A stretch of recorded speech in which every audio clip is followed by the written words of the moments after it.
نەخێت تام لە حسێ بە هیچ کەناڵی نالیا قەرەبوو نەکراوەتەوە. ئێمە لەم لاولولا شتە بیستین کە هەندێک جیهات هەیە یانێ قەرەبوومانکردنەوە بەس قەرەبووکە بێتە شێوەی شتێکی شخصی وەربگرێ، ئێمە بە هیچ شێوەمان قبوڵ نییە.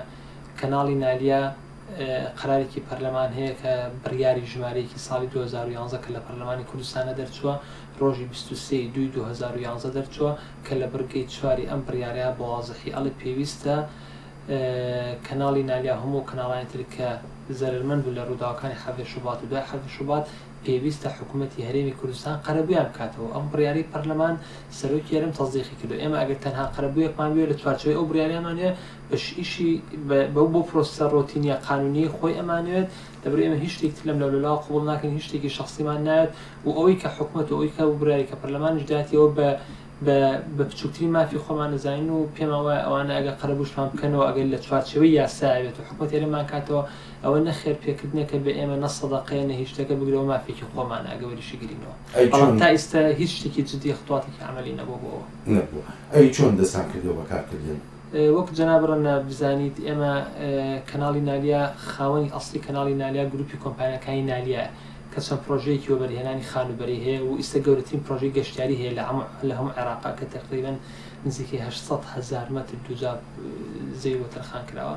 یعنی کۆمپانیای نالیا بۆ وەبەرهێنانی خانوبەرە ئەتوانێت تەحملی نەفەقاتی ئەم پرۆسەیە بکات تاکو ئەوەی کە ڕۆژە لە ڕۆژان ئەمانە قەرەبوو وەرەگرنەوە تاکۆی کەوای لەبێ ئەو کەناڵە بچێتە سەر ڕێڕەوێک کە ئیتر پێویستە پاری تری دەرەکی نەبێت و خۆی بتوانێت لەسەر مەسەلەی ڕکلام و بەرامجی خۆی و بەرهەمهێنانی تەلەڤیزیۆنی خۆی بەخێو بکات.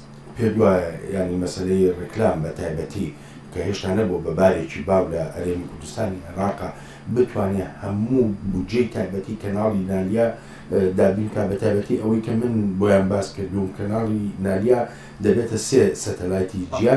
خۆی ڕاستەکەی کاک بەڵێن ئەوەی کە فەرقێک لە کەناڵی نالیا و کەناڵەکانی تر هەیە ئەوەیە چونکە کەناڵی نالیا هی کەرتی تایبەتە و ئەو برادرانی کە ئیداری کەناڵەکە کە ئەوقی لە پشت کەناڵەکە زۆر بە لایانی ئابوورێکی بیری لێ کردێتەوە. بۆ نمونە من بە جەناب دەڵم کەناڵی نالیا یەکەم کەناڵی کوردیە کە یعنی خۆزگە زۆرتان پتان بینی ینی کە کوالیتی و دیقە و ستایلی پێشەشکارەکە و ستالی بەرنامەکان و دیکۆر و لە ڕووی ئامێر و تەکنەلۆژیەوە شتێکی زۆر پێشکەوت و زۆری فەرق لە کەناڵە کوردەکانی تر. سەرەڕای ئەوە کەناڵی نالیا 130 کارمەندی هەیە بەڵام کەناڵە حیزبێ سەتەلایتەکانی تر نزیکەی 500 بۆ 600 کارمەندیان هەیە. کاک شاسوار دوا پرسیارم ئاماژە بۆ کرد کەناڵی سەتەلایتی نالیا کەناڵێکی کەرتی تایبەتە چەندێک متمانە ئەدی بە بینەرانە کە بتوانی سەربەخۆبی لە ئیشەکەدا.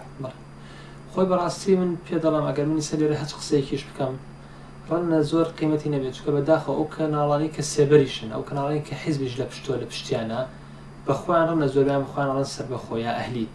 بەڵام بەڕای من ئەوەی کە بتوانم بینە دڵنیا بکەمەوە ئەوەیە بەستەن هەسەری شاشی نالیا بکەن ڕۆژێک 2 ڕۆژ هەفتەیە مانگێک ینی بەڕای من شاشەکە حکومەت کە ئایا ئێمە سەربەخۆنیا سەربەخۆ بەردەوام ژێرەوە سەربەخۆیە تاکید بانی ئەمە ئەگەر وازمان لەو سەربەخۆی بهێنان ناسووتەدا و ئەوەی کە سووتانی ئەین دەلیلەوەی کە وازمان لێنایە چونکە ئێمە 3 ڕۆژ پەخشمان کرد بە بەردەوام ئەوەی کە تۆ لە خەڵتا لەسەر بەرزترین مستوای هەرێمی کوردستان تا نزمترین کەس تەلەفۆنی بۆ کردوین و ینی بە هەڕەشە بە تەکلیف بە برادرانە بە هەموو جۆرە پەیوەندیەک داوای لێکردن کە ئێمە ئەو کەناڵە یان دابخەین یان واز لەو نەمەتی ڕووماڵی ڕووداوانە بکەین.